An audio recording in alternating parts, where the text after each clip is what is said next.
Lève-toi et marchez. Lève-toi, prends ton lit et marchez. Lève-toi, prends ton lit et marchez. Lève-toi, prends ton lit et marchez. Voilà, bleu mon nez. Quand on dit boana, t'as tout yembi, on a senti, on a senti mon Nicolas qui s'est numéro yembi. Il y a le bail, tout le monde va voir ici, il y a des télé maquillés. Maman famille bota na papa famille bota soko remarqué bango au monde ba tout monde genre mitema bato amia mitema boboto pe malamu ngana otokoza humilité ça va humble ngana otoza na ndako je suis sincère oui en tout cas dans toujours na ba bon témoignage na ba ngana banga raté mutapo yela nga soko yelingo luka place ofinga nga place ni au Luka place au Finganga, place Nini. Parce que si concernant mon boulot, j'ai fait bien mon boulot. Maman biso linga raté ba finga ba collègue nae. Voilà. Ouais. Alors baraso il faut le bela mola munae olobi. Soko lingi na ote otiki. Pour la pub événement. En tout cas, mais en gros, moi j'ai dit un grand merci. Mais pas pour ça n'a raté la matriarche Mtabanda Banzela na trop Belvikandi. A péter ba canal plus wana ba nini wana blog wana donc on a dada na ba ebi ba on est ba ebi et voilà ana façon na fonctionnera mutu na mutu ayebi ah lelo madame Belvikandi tomboli théâtre congolais très bien muta tindaki ala été muta pensaka asala atso na asala ba gesto ya sala kasala kiti asala ki on a mutu na yemoko na kibonzambo oyo azalaka nango nde etindaki ye asala oyo akoka kosala lelo oyo azosala lelo c'est-à-dire mutu na mutu aza na destin na mutu aza na eloko na ye oyo azalaka focalize abike ngai aza focalize na théâtre na osalaki théâtre mata c'est pourquoi cette dame là asalaki oyo akokosala mpo na théâtre alors côté moko na ndeko nanga anse longola mission wana c'est-à-dire au finga ndeko nanga quel niveau ya muto oloba ndenge wana mais muto abima la télévision il vient de nulle part elle vient inciter cette dame ayo finga muto aleki oyo finga sko Poutine de l'écriture muto aleki yo vana makombo ko pesa Poutine de l'écriture. Ok. Longola mission wana. C'est-à-dire au finga ndeko nanga. Quel niveau ya muto oloba ndenge wana mais muto abima la télévision il vient de nulle part elle vient inciter cette dame. Ayo finga muto aleki oyo finga sko Poutine de l'écriture muto aleki yo vana makombo ko pesa Poutine de l'écriture. Ok. Attends, il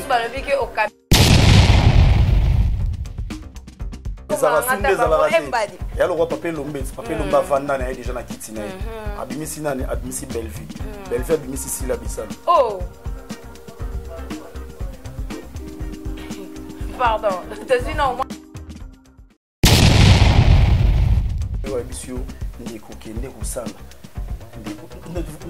na boyi to bando rappeler que matos wana za ko te pa na biso matos wana za na boyi te na lobi bongo te na lobi te to lo bongo na lobi na ningite to lo ba ke mutalo baki na yo zwa prends ton lit et marche mbadi ngaya ngani te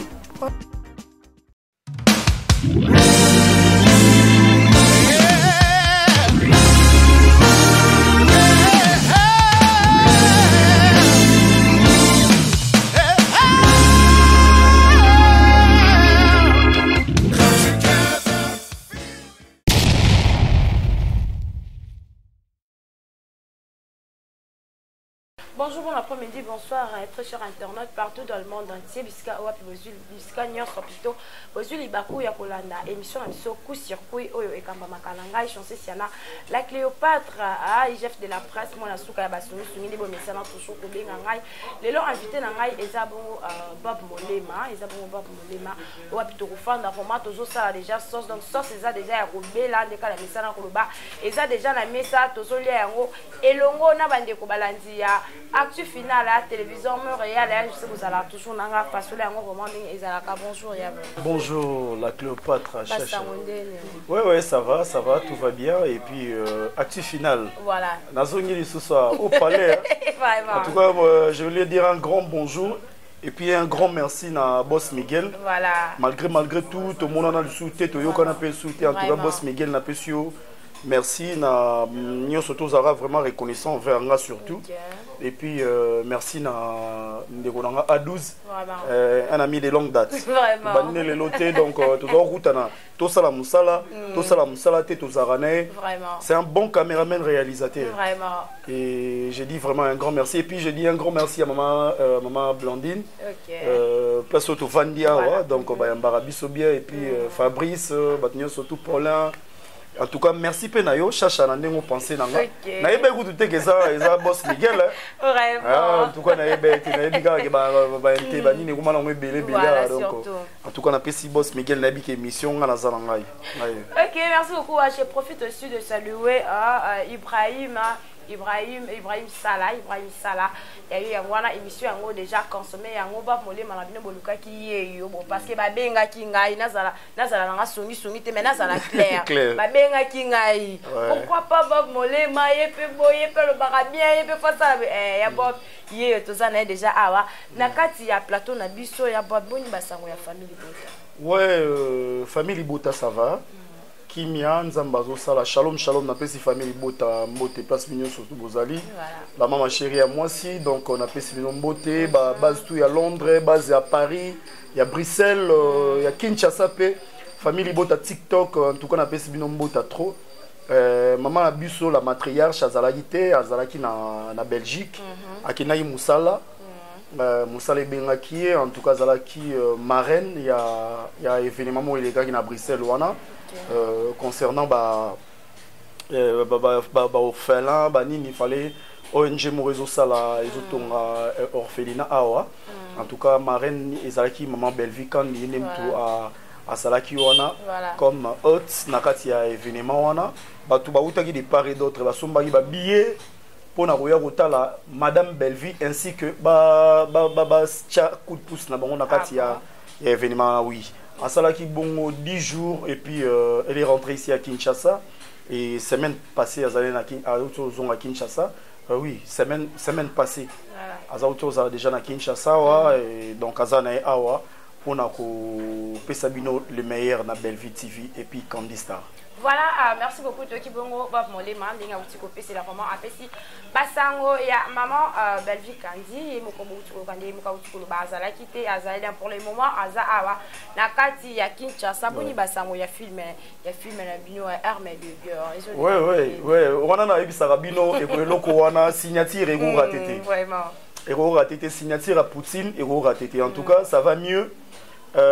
Opération Moto Lansarana de Golanga Prince Luamba et Zabon opération 1 million de vies 100 000 vies na 24 heures. En tout cas opération on a bravo famille Bota ngana zolinga biso to lobaki to sukaki na 100 000 na 100k bino bobaki sa oya bino moko parce que biso to lobaki 100k na 24 heures et ça la mabongo et ça na maranango en tout cas Prince Luamba. Merci à trop, mes sincères condoléances à toi, mon ami Prince Lomba. Mes condoléances, en tout cas, on est ensemble avec toi, au père de Maman Koulou Tunae. Yé Penaza Penoko, Azanoko, ya famille Bota. Donc, tout ça, l'opération Moro Bouwana, Naba Mundir, Bisonio Sotuna, Tonto Yams. Donc, Tonto Tadi, Biso Tutuluba, opération Zarara, 100K 24 heures. Donc, au Bandabanda, héros. Si tu comme 24 heures, tu sali 100K. On est Tikaliona, tu Tikalion, on va continuer au sala. Alors, maintenant, au moment où on dirait 100K, ils sont sous la charge, on a bisoté. Opération est changée. opération comme il faut ça au minimum bien au maximum 2 sacs à 24 heures parce que oui biso rataraté puis la famille libota bozala mobiliser vraiment actuel puis ponctuel ni on les karawana pour bosala bon pour bozala na amour mona kati na bino voilà merci merci et le ça la que au moni hiérarchie déjà ne tolobelo romoro au moni songa le na mono za kitoko bondo za la kitoko la Cléopâtre bino bomone na TV elle est tellement belle et jolie merci beaucoup songa le mono za kitoko bo Nathalie A12 na télévision na sima caméra il est beau il est bien habillé bien vêtu ba mona na ba mona maman ko boss Miguel voilà bah ça la pas boss Miguel na atu tant ba mona bino ba mona boss Miguel c'est-à-dire hiérarchie tant eza bien composé dans la scène nango boyeba déjà que maramunyo surtout eza bien likolo eza madame Belleville madame Belleville eza bien structurée structure et vanda maramunyo surtout vanda bureau maramunyo surtout au monde que elle est canalisée na ba ayebi ba source nyo surtout yezate que mutu mwa zala kuna ayebi ko contrôler te a contrôlera tout le monde imaginez même ngai ngana otso bela sérieusement alors tout na mona molé maté imaginez otso bela na mona molé maté molé mama malaka bengenga en tout cas la maman merci beaucoup ma sœur chérie ndeka komelenga mon frère courage et bon rétablissement donc alors mère nazo ki on a bobo tonyo surtout donc ça dit maman azo lukaka bana na ye oyo basala ka musala oyo bazo promouvoir ba œuvre na ye ba bilo mondingwa ya ona nazonga na mutuna na yo soki likolo déjà eza bien donc c'est à dire na CP malamu ekozala na ba fan na biso ba communicateur ba journaliste ba panzisango otolobelaka pour je suis en complet otolobelaka madame Belvina otosala ka pe musala na biso maramususu neti boye ozomona donc structure déjà sur ça bien fondement sur ça bien na likolo et loko moko ya mabe et éthique alors salama tu vois c'est pourquoi mon famille libote eza soudée et eza mobilisée à commencer par elle-même la maman jusqu'à ce que na bateau biso tozali na ba fan na ba nani tozaka toujours mobilisé ba fan ya maman Belleville ba maman famille libota na ba papa famille libota soko remarquer bango au monde ba bato mo genre mitema bato amia mitema boboto pe malamu ngana otokoza humilité ba mikitisa ngana otoza na ndako je suis sincère oui en tout cas na toujours na ba bon témoignage na ba je viens na otozo un message à maman Chantal na yebi été na mona été na senga e na noté mais na vana na ndako na moni prince Lwamba bisinga molema maman Chantal azala besoin sola na yo auti poto ngana na yebi été ah papa Bob au monde que l'air assis sur solo ah papa Bob parlez pas moi secret à pas malanda mais non on n'est pas habitué il y a recommandé il y a rusala babilo mwandingwana mais bateau batala rabiso bazana mutema ya mama o ya bango ya liboso parce que yende mtaza aza hiérarchie yende mtaza la suprématie donc yango pona ozonga na question na o lobio tuni kitoko lokolo mona famille bote vanda famille bote ya modèle wana e banda nanu na fondation eza bongo madame Belvicom voilà yango kititi pa na biso OK merci beaucoup vraiment ils ont la question encore et matinga awa ko bombo mate fokaka na bimise yango bab moli ma to mona ki bongo Viviane akutaki kozala azalaki koto azalaki wana mais akomi bongo na famille bota metanga akomi wana totalaki na interview moka uter kolekana yango puis ba poser qui question que différence nini o eza entre famille libota na les abaku koto yo utiwana mais après ça qui différence moko wana to ebite alobi ke côté kuna ba komara scénario te koto yo ye moko Belleville kandi asala ka scénario en plus koto yo baza na structure moko boy surtout to ye ba structure wana eza nini obuza kana yango en fait bablo mususu Neti Vivienne. Vivienne, c'est une amie. Voilà. C'est une amie. Son nom est ami Akala. Master Penza, tu as na mambebele mutunanga. Place azalaki, tu kabona ki na ki amitié na bisote. Mais tu benda na kanzo to poto boya na ba problème. Voilà. Oui. Ayebi o ya découvrir. Aza mukolo, c'est une grande dame. Aza maman. ayebi oyo ya monaki ayebi oyo ya trouvaki ayebi oyo ye agendaki yo mona oyo ezalaki peut-être tom sou bien te pona ye a trouvé bon azonga na kati ya libota po ayete aza naloba nini na lingala donc azongi na libota ayete azongi po bango nyonso tu bazaka famille libota basalaka bassemblant nazoyebisa yo basaka bassemblant je vous dis sincèrement messieurs dames tout le monde est famille libota sauf personne kobanda bana na sila bisalu ti na batu nyonso tu na sila bisalu ti na batu nyonso tu mutu nyonso toza famille libota est-ce que na lobby na beti mutu masasi na beti masasi te na lobby kobanda bana na hiérarchie na bango ti na se mutu nyonso toza famille libota bino nyonso tu boza famille libota bo osalaka nde semblant nazo biso mamba solo oyebi ba chaîne ebele o ezaza wana o lelo mona ba chaîne ba ochacha ba nini ya Belleville e ba komokumisa Belleville kandi bango tout bazala ezala ku ba changer bango nyonso tout ba mona ezokota soute esimba soute bango ba bi pona ozwa ba vie na internet pona ozwa osala mo ba abonné belé il faut tcha miniature soit faut tanga kombo ya Belleville quand voilà donc nani Viviane ayebi o ya lobby c'est une grande dame ayebi et loroni na monaki na o ya monita ngazong na ndako mama na papa na ndako mama na papa na sa famille bo. Vraiment, voilà, très bien la réflexion et surtout la pensée na elo comment on a tout comme on a ya Gabi a eu visa na il y a 3 ans, a eu visa na il y a 3 ans à remercier en sous mais na likolo na autant on remercier batunyo sotomoni a tel sous combo ya famille libota na kati est-ce que vous se réconcilier na ya Gabi toni na mambo ya Gabi te molema elo ko zo tambola partout et ça na ba page presque ba page mon peu futa bon pour watch ba biloko msusu walo bela pena kombo famille bota na kati biso sto yebinga no to yebi ne ya Gabi na limite muta se racheter pour tant ça sur visa mais na mamna ete muta sa nini tant sous a se racheter mais na mamna ete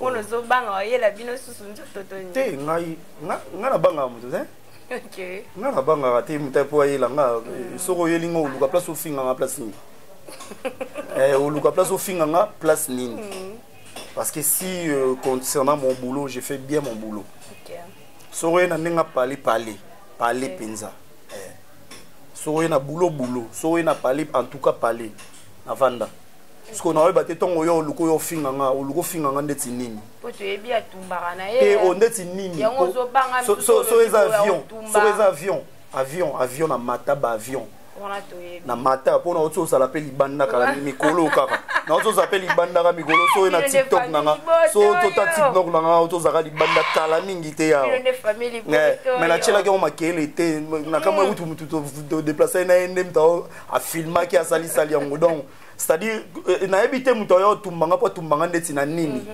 soko bien avion o yozo mata siko ngas na matango déjà à plusieurs reprises et puis na oto sala libanda ka mikolo kala mingi te na pesi mon grosso mbote donc mon grosso la pesi mbote Lewis Makengo na pesi mbote place azali c'est ça pour ma OK mupanzo lingo le kanzela na te mais en solo azama kasi en tout cas félicitations na musalo sala c'est bon nengo au sala événement na on OK voilà na linga ke vraiment mingi to lobela susu yango to comme on a bon en solo à l'équipe na TV5 monde o wapi et sengara kuna faut qu'on a vraiment na mutu faut qu'on a na réflexion faut qu'on a na intelligence pour au vanda wana na plateau ya TV5 monde mais tout moni à l'obeli événement na yaza na le 13 juillet en guise de ça en solo azo memazo sala lo asali lo moins initiative mo na bango na pousser ou ezaki azo benga ba comédien presque au bazaba oublié donc ba les oublier azo benga ba zo ça bango na actualité azo mema bango na poto pona yo on analyse qui en bon en solo c'est un grand salam na bien félicitations et moi je crois que na PC na bois qu'il est ba fleur na musala ya zo sala mama biso linga raté ba finga ba collègue na voilà ouais alobaka so il faut lobela molamu na ye olobi soko olingi na yo te otiki donc Hans Luzolo c'est un grand nayebi que aleki na TV5 mais ezalaka nangoka français eza langue na biso nayebi toza pays francophone non mais français faut les parler te so bainvité bango te bakokende ndesi bana il faut bainvité oui bainvitaka et so bamoni oza na événement mwa monene bainvitaka deuxième des choses soki yo mo mpe olingi promouvoir événement na yo okoki esenga mpe wana ekomi siko makambo ya publicité ekomi makambo mbongo oui mais soki ezaki événement na yo bango baintéressant bamoniki balekison na TV5 moi je passais une fois na Télé Sud na Côte d'Ivoire naleka na Télé Sud oui na Côte d'Ivoire nayebaka bitotozokenda makambo ya DJ Arafat on nous a invités j'ai été payé après mon invitation kasi nde obengi nga boye na invitation nasuka na 6 émission opesi nga coupage voilà na 6 émission na Télé Sud napesi roncien kokel mote toke événement ya Arafat nakelela master nanga ba délégation RDC babengi ba journaliste babengi bateau babengaki j'étais parmi bateau tozalaki nga azaki chroniqueur nga moko voilà le babengi na leki na Télé Sud na leki ndele to sisi na monika babi ono to leka na guichet bon on a ebela mambo wana te on a ebela ndeza biso ngoko na sisa kana mola ka bo no to leka na guichet na leki na guichet ba singa signé monsieur ah na moni ba France c'est fait compliqué na mo mukela tshi signature mais ngana ile makambo de na so ne ba futsa ngambongo ngata biselinga la ouais ma pesina bena mbongo babina tuninga en argent comptant ou bien virement mais bon non en argent comptant je suis là et oh na mo pena ba bimisi enveloppe ba pesina donc ya ndenge mona ba Hans Luzolo ce qui va bengi pour un événement na ye je sais pas si c'est je me trompe sur la TV5 ya bongote so ba bengi pour un événement na ye pour les informations ça s'achète ouais l'info les informations ça s'achète ba sombarango yo pour que na terrain mo boue pour oyiba information senga aux informations ko pesa mo 100 francs ba pesu information sûre donc c'est comme ça que ça se passe le roi Hans Nazarana comme akoki ko ba ko benga e pour un événement des grandiose soit yé pas ko ya vers TV5 a fouti mon na pour la pub événement en tout cas mais en gros moi j'ai dit un grand merci mais ba bo ça n'a raté la matriarche mtabanda banzela na trop Belvikandi a beta ba canal plus wana ba nini wana bilo wana woto donc on a dada ba yebi ba on yosu ba yebi et voilà ben on hôtel la boye tout ça toujours wana kaka na actualité na l'histoire ya Hans Luzolo mais na hôtel la beto moni ba sami mokili ba kenda pe kala ba Mike la Duchesse ba bazar vraiment et ben pourquoi pas ba on peut ba koke ko ça lelo moi bon ba penser na bande ko na ba on de ko benga ba vie ga e yoma ngano to yebi viana umeli comment est-ce que monde a arrêté pourquoi pas bande ko misusu wana pe ba koke pe ko ça lelo ko abongo pourquoi kaka yemo ko a eu initiative mais na ba temps qui est au Hans Luzolo avant dina poto en fait la Cléopâtre n'a pas porte-parole il y a Hans Luzolo voilà na porte-parole ou soit communicateur il y a Belvikandi il y a madame Belvi mais zaka li solo to solo oui mais on a na loba at o Hans Sali na at oyo azosala ils peut-être motema ya mutu moi quand tu vas na obiso mbale bo oui bindenga na fonctionnera Tomsu na fonctionnera so na ngona olinga mutu nyoso to azala heureux wana comment ça sincère wana pembe na olinga ouais normal na olinga mutu to azala heureux mutu to seka mutu to alia amela alors yo mutu msu aroza pembe na ngana so bo monika face na ezaza na 1 million na poche botika la sekati tu vois eza na lobite que la Duchesse aza bongo bien non eza mutu na mutana ndengene et puis cet événement que on sait que ça là eza événement za ya munene ya mboka na biso donc c'est les drapeaux congolais ndé eza la likolo ozomona c'est les drapeaux congolais ndé eza likolo donc c'est-à-dire en gros asali eloko wana na motema na ye et puis asali yango pona ko promouvoir pour tout na kotombola événement na ekindi liboso c'est pourquoi il a pensé na bando ya pensé. Donc, c'est-à-dire, si on a un basala yango te, bon, je sais pas pourquoi basala yango te. Mutu na mutu ana moté manae. Mutu na mutu ana façon na fonctionnera. Mutu na mutu ayebi ah lelo madame Belvikandi a tomboli théâtre congolais. Très bien. Muta tindaki ala été. Muta pensaka asala atso na asala ba gesto ya sala rasala giti. asalaki yango na mutu na ye moko na kibonzambe oyo azalaka nango nde etindaki ye asala oyo akoka kosala lelo oyo azosala lelo, c'est-à-dire mutu na mutu aza na destin, na mutu aza na eloko na ye oyo azalaka focaliser abike ngai aza focaliser na théâtre na osalaki théâtre mata. C'est pourquoi cette dame là asalaki oyo akokosala mpo na théâtre. Alors côté moko na ndeko nanga Anse asali oyo akokaki osala, voilà nde asali na ye. Bon, moi je ne souhaite que de bonheur. Nde maman na biso alingaka nde na osala alingaka to souhaiter bandeko ya benga bon bandeko nanga bofingaka te babandeko nanga ata bato bazosala bino mabe aloba ata te tomona ba l'équipe na ba finga ba loba. Je vais te dire une chose. Si nde na webisa bino bo abengaka bango ba collègue na ye penza te bandeko nanga zana okende na place ongo fungoma parce que baokasoza kasongi songi makasi aboyaka alobaka bofingaka te nga jour tovandi mo nde tovandi no boy to six émissions to solo la zone d'émission c'est côté déjà 5-10 minutes après appelle la mère écoute. Alors bonjour papa émission na place on lo bien na CPL na ngota kokate émission mobumbate longola ka place wana lobi wana mais émission en gros en général c'est une très bonne émission, c'est une très belle émission. Longola ka place lobi wana lokwa ba ndetse batu lokwa ba A12 boye ba ebindeni ya rododa et pour ça la soda c'était a komika pa ezongika na nini na régie ba ke na montage ba longoli place wana émission bi migra bimise émission ba longola émission wana, c'est-à-dire au finga ndekonanga tel niveau ya muto lo bandengo wana. Mais muto abima la télévision il vient de nulle part, elle vient inciter cette dame ayo finga muto aleki oyo finga sko Poutine de l'écriture muto aleki yo vanda ba komo bo pesa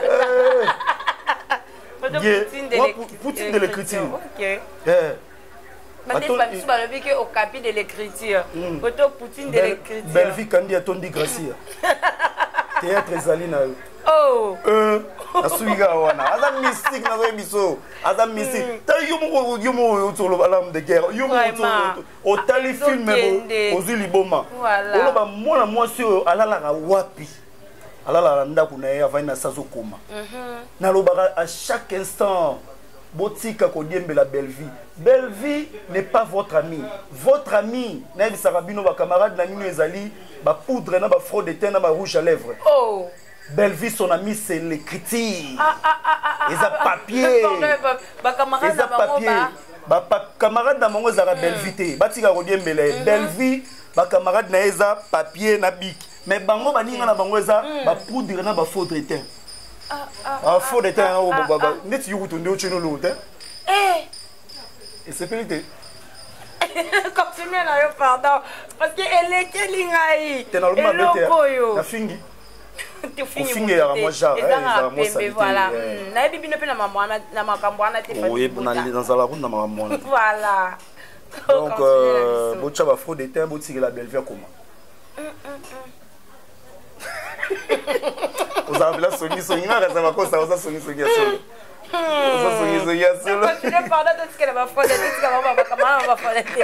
L'écriture, quand on dit qu'elle a belle vie. C'est que Viviane Azaki a raison. Il y a le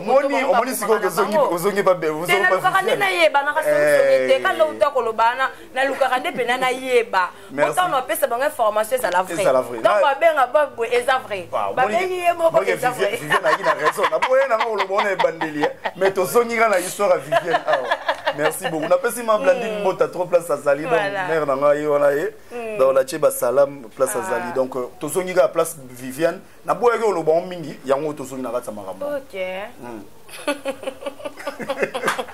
Vraiment et puis ça va causer kababi et puis ça va causer que loko wana bobosu yango wapi.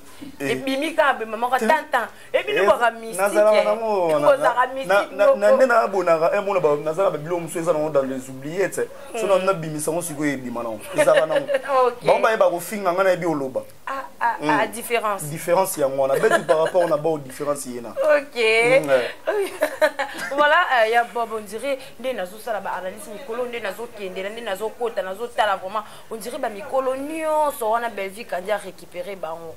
nini yango ezosala te a récupérer bango te bazongi nde na lopango ya papa pe ya mama na bango. C'est le théâtre, ça c'est du cinéma. Famille Libota, c'est du théâtre, c'est du cinéma. Il y a l'art. Il y a l'art. Il y a l'art qui parle chez cette dame-là.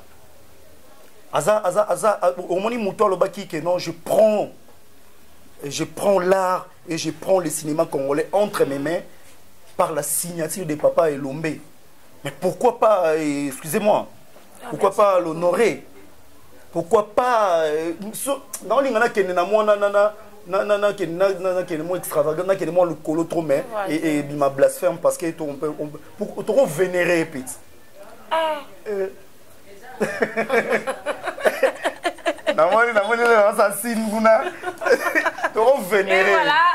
voilà, on va te bon abisso, la maman chérie, yo lingara boye babilo kango yango yo ya ba filmer ça déjà wana. Ouais, filmer ça va consommer. Ezo qui est vraiment dans les bancs, ezo qui est dans les bancs déjà Natala qui a autant que nga songi na lobby vraiment bon c'est que zapena bon. Ezo qui est déjà dans le bon bel biso li sousuni n'y a pas wana tozo. Mais on dirait ça la annonce avant ça l'annonce déjà avant film et comme on a souka déjà va flasher moi flashback mo ezara no bêtiseur et nga pe na yebite lo ni ba bombeli biso biso tota non l'âme de guerre en tout cas soke silinde na zora mingi na sur moi je merai na zona plateau le quoi yo pe o ba mingi to za nga yo prend sous l'ambato mais ko débattre sur film to ça là on so film sili en tout cas to ça là on so film sili so film sili en tout cas to ça là lo mo bwande ngwana to lobelaka film oyo yo to sila ngala on sepela Prince Luamba ayamba oyamba biso ngai na Prince Luamba voilà et ça la bien en cas totonga du totonga et ça la vraiment bien en tout cas moi je te permets oyamba biso mbalé sur na plateau vraiment je suis là à votre disposition tala rabino ba vie nanga vraiment to zala raza ba vie moko bazara la mité mama lamu c'est bi c'est batu ni je suis sincère c'est batu ni so baza na mité mana bino na monde a surtout il y a théâtre na yebité voilà le biké tout le film vraiment ezotala mawana isa sincère film ezotala mama on dirait que ce qui n'est qu'à ma vie à peu près na SB parce que na moni bino koto 56 déjà na zotanga la de la nyonso bino koto na moi 56 koto na moi bazo qui est déjà donc ba kota ba 50 wana ba qui ka ba peu près mais au moins te que bino so boza minora Ranson l'air abimisa faire est que Ranson a suna succès des ala di bosso makasi des ala di bosso des ala wera zalara embadi ezara sunde ezala te ya le roi papa lomba vanda na déjà na kitina abimisi nani abimisi Bellevue abimisi Sila Bisalo oh pardon t'as vu non moi une minute de silence une minute quelques secondes de silence au salina et ça que Jésus allait comme mes koka moi mais na kota la boy si la Bisalo nda banda msala avant Bellevue ndeni na ko oui il y a pas de problème mais bimisi ende sina nani ndem ta bisaro a propulser bisio ndeko kende ko sala ndeko na boyi to bando rappeler que matos wani za ko te pa na biso matos wani za ko na boyi te na lobi bongo te na lobi te to lo babongo na lobi na ningite to lo ba ke mutalo baki na yo zwa prends ton lit et marche embadi ngaya ngani te prends ton lit et marche lève-toi et marche lève-toi prends ton lit et marche lève-toi prends ton lit et marche lève-toi prends ton lit et marche voilà ablo mwande ngora ko nzembi wana tato yembi yango na sentiment na sentiment mwana ni kolakisa nyonyo yembi wana ngelo bayana mutu mopa boya esimbi wa biso tele makene sala siko malgré obima liboso na nga même mutalite biso biso te msaki oso ngiso za pe solo wala so na potelo pamba atiki mama potelo so ngiso oh ngana tu na kana ye nesi o tende si ona tuni na ngai to yembi nzembu to seki to seki yango na sentiment ngana bika keza nzembu e mama na ngona église mais sikoyo na monda abo elingi koloba nini parce que c'est ça na signification ngamna la sakio nzela ke fungola chaîne ngamna ibisaki yo ke banda ngamna ibisaki yo ya ozo na besoin matos ya ozo matos sala msala okomiti na kote kuna tina kati na boy na ngala kota tina sina oto bela te na nzoto na ya ya bog c'est dans ces sujets qu'on va prendre fin de notre tranche d'aujourd'hui. Je vous rappelle, mon invité c'était Bob Molema. Vraiment, l'émission c'était vraiment waouh. C'était waouh, l'émission c'était waouh. Nabi Keboza, on a famille Libota, émission la bino yango. Ya Bob Biye, Aza déjà, on a Elongo Nanga, la maman chérie, Lingaraboué, émission yango. Partagez, aimez, commentez, laissez son nom au Salarawana et au Salabiso. Kitoko Makasi, ya Bob, Tokom l'émission déjà, Nasuka, Tokom Nasuka, et le message Nino Bombela qui famille Libota. Je jure fidélité à ton vie Kandi. Congo yo ya yo. Maman. Bacha previna yo. On m'appelle comme il est loyo. Danger de moi. La maman chérie, moi c'est la personne. Attends le beau pèse un message. Oh tout qui caca. La maman chérie, moi c'est la personne moté. Merci à toi ma soeur. En tout cas, je t'aime bien. Vraiment. Que Dieu te bénisse. Que Dieu te bénisse aussi. Merci beaucoup à toi aussi. C'est un bon. Vraiment. C'est un bon. En tout cas, merci grand frère propre. Le boss Miguel. Motonan Nzambe. Nzamba Batela yo, Pambola yo. Kende Liboso, shalom, shalom. Okay. Merci beaucoup, Bob Molema. Merci beaucoup à toi aussi pour votre disponibilité. Je ne veux pas te tutoyer parce que il y aura vraiment une minute pour tutoyer. Mikolo, pour mais dans la vie, il faut respecter Mikolo. Voilà. Il y a toujours un salaka. Merci beaucoup, Bob Molema. Merci beaucoup à mon vieux Ndacha, mon boutou Yayo Yangwana. Là, je vois chez la Kiama, ma maman chérie, Balbin Tiesi, papa Jacques. Au moment où on aura toujours on a pour la réconfort, Nabino et Salanga. Kitoko Makasa, là, je vois Ibrahim Souprassa, là, Ibrahim Souprassa, là, pour la masola iPhone. Et Zalaka Bongo, merci beaucoup à Serge Sesui, Ndanda, les mémoires d'un éléphant, on a DG Béni Sangala, Zalaka toujours Pene Pene, il y a DG Serge Sesui, Ndanda, Babi Lissolo, il y a Or, tout ce qui est la Bongo, Serge Vita, les bijoutiers, Nassima Cameron, et Zalaki Bongo, à 12 ans, ingénieur, Moutoua film et Avatar, Massissara Nasukate, Barifularaye. La présentation, Zalaki Bongo, Ngai, Chancé Siana, la Cléopâtre, chef de la presse, Monasuka. Et Yaba Songi, vraiment beaucoup de l'eau, n'a Tongi, n'a invité Nanga de l'eau, et Zalaki Bongo, Bob Molema, et la famille Libota, Romato Solo, là, qui, Bino Moko Boki, ba vérité, bon, découvrir qu'est-ce qui s'était passé, Bozi, ba réponse, la Bino. Vraiment, merci beaucoup, Nayope, Oyo, Osenga Kingana, Yelayo, Bob Molema, Yewana, Azaki, déjà, on a plateau, APC, les Zaki, vraiment, Kitoko, Makase, on a déjà à la fin, on a le barangé, l'eau, on sous-souté, beau s'abonner, beau liker, beau partager, beau commenter, et pour ça, la biso, Kitoko, Makase, quant à moi, je vous dis ciao là, on se retrouve à la prochaine numéro, bye bye.